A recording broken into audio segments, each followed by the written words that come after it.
DD Tamil நேயர்களுக்கு அன்பு வணக்கம். நாம் இன்று பெரும்பாடு என்று கூறுகின்ற அதிக உதிரப்போக்கு நோய் பற்றி நாம் தெரிஞ்சு கொள்ளலாம். ஒவ்வொரு பெண்ணுக்கும் மாதம் சீரான மாதவிடாய் மற்றும் வலியில்லாத மாதவிடாய் வருவதே ஆரோக்கியமான உடலுக்கு அடையாளம். ஆனால் இன்று நம்மிடையே பல பெண்களுக்கு அதிக உதிரப்போக்கு பிரச்சனை காணப்படுகிறது. இதற்கு என்னென்ன காரணங்கள் அப்படின்னு நம்ம தெரிஞ்சுக்கிறதுக்கு முன்னால், அதிகமான உதிரப்போக்கு அப்படிங்கிறத நம்ம எப்படி அளவிடுவோம் அப்படின்னா, ஒவ்வொரு பெண்ணும் 28 நாட்களுக்கு ஒரு முறையோ அல்லது 32 நாட்களுக்கு ஒரு முறையோ மாதவிடாய் சீராக வர வேண்டும். அப்படி ஏற்பட்ட மாதவிடாய் 4 முதல் 5 நாட்களுக்கு சீரான மாதவிலக்காக இருக்க வேண்டும். அதிகப்படியாக 30 முதல் 80 மில்லி லிட்டர் அளவு உதிரப்போக்கே வெளியேற வேண்டும். இதுதான் சரியான அளவு. ஆனால் இன்று 20 முதல் 30% பெண்களுக்கு அதிக உதிரப்போக்கு ஏற்படுகிறது. அதாவது 80 ml மேலேயும் உதிரப்போக்கு இருக்கு. இது என்னென்ன காரணத்தினால ஏற்படுது அப்படின்னா, இதற்கு ஈஸ்ட்ரஜன் இன்சஃபிஷியன்சி அல்லது எக்ஸஸ் அப்படிங்கிறத ஒரு பெரிய காரணமாக சொல்லலாம்.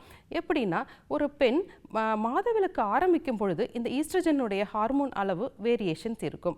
அதே மாதிரி பெண் மாதவிலக்கு நிற்கும் சமயத்திலும் இந்த ஈஸ்ட்ரஜனுடைய பிரச்சனைகள் அதிகமாக இருக்கும். இதனால் என்ன ஆகுதுன்னா, ஆனோவுலேட்டரி சைக்கிள் அப்படிங்கிறத ஆரம்பித்து இந்த மாதவிலக்கானது நிற்காமல் 20 நாட்கள் வரைக்கும் கூட போகும். வேறு என்னென்ன காரணங்கள்னால ஏற்படுது அப்படின்னா, கருப்பை சார்ந்த நோய்கள், அதாவது கருப்பையில் நார்த்திசு கட்டிகள், ஃபைப்ராய்டுன்னு சொல்லுவோம், சினைப்பையில் நீர்க்கட்டிகள் இருக்கலாம் அல்லது அடினோமயோசிஸ் இருக்கலாம். இந்த மாதிரியான காரணங்கள்லையும் அதிகமான உதிரப்போக்கு இருக்குது. சில பெண்களுக்கு பார்த்திங்கன்னா எப்பொழுதுமே ஒரு இரத்த சோகை இருக்கும். இந்த இரத்த சோகை இருக்கின்ற பெண்களுக்கும் மாதவிலக்கு சீக்கிரமாக நிற்கிறதில்லை. சரி, இந்த மாதவிலக்கு அதிகமாக இருக்கிறதுனால என்னென்ன மாதிரி உபாதைகள் ஏற்படும்?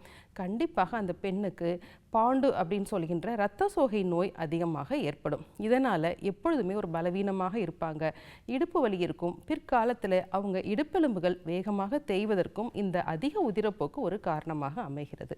சரி நேயர்களே, இதை ஆயுர்வேத முறையில் நம்ம அணுகலாம். எப்பொழுதுமே இந்த ஈஸ்ட்ரஜன் அப்படிங்கிற ஹார்மோனை ஆயுர்வேதத்தில் பித்தத்துக்கு இணையாக நம்ம சொல்வோம். பித்தம் என்பது உடலின் சூட்டின் அளவை பொறுத்தும் நம்மளுடைய உடலின் வளர்ச்சிதை மாற்றங்களின் அடிப்படையாக கொண்டது. இந்த பித்தம் அதிகமாகும் பொழுது உடலில் உள்ள இரத்தத்தின் அளவையும் அதிகரிக்கிறது. இரத்தம் விதாகி அப்படின்னு ஆயுர்வேதத்தில் சொல்லும், ஒரு கொதிப்புத்தன்மை ஏற்படுகிறது. இதனால் அந்த மாதவிலக்கு சரியான சுழற்சியில் வராமல் அதிக நாட்கள் போகிறது. ஒரு சிலருக்கு பார்த்திங்கன்னா இந்த 20 நாட்களுக்கு ஒரு முறை கூட இந்த மாதவிலக்கு ஏற்படும். இப்படி மாதவிலக்கு சார்ந்த பல பிரச்சனைகள் அவங்களுக்கு ஏற்படுகிறது. சரி, இதை எப்படி நம்ம ஃபஸ்ட்டு புரிஞ்சுக்கலாம் அப்படின்னா, பித்தத்தின் சுவை புளிப்பு, கார்ப்பு மற்றும் உப்பு, இந்த 3 சுவைகளை நம்ம அதிகமாக உணவில் எடுத்துக்கிட்டே இருக்கிறது.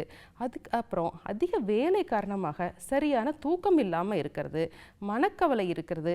அப்புறம் இயற்கையாகவே அவங்களுடைய உடம்பு பித்தம் சார்ந்த உடம்பாக இருக்கும் பொழுது இந்த பித்தத்தின் தன்மை உடம்பில் அதிகரிச்சுட்டே இருக்கும். ஒரு கட்டத்தில் இந்த பித்தம் அதிகரிக்கும் பொழுது அதோடைய சார்பு தோஷம் அல்லது தாதுன்னு சொல்கின்ற இரத்தத்தையும் சேர்த்து அதிகரிக்கும். அப்போ நிற்காமல் இந்த உதிரப்போக்கு போகும். அப்போ எப்படி இதை நம்ம சீர் செய்வது அப்படின்னா, முதல்ல உணவுலேருந்து தான் நம்ம ஆரம்பிக்கணும்.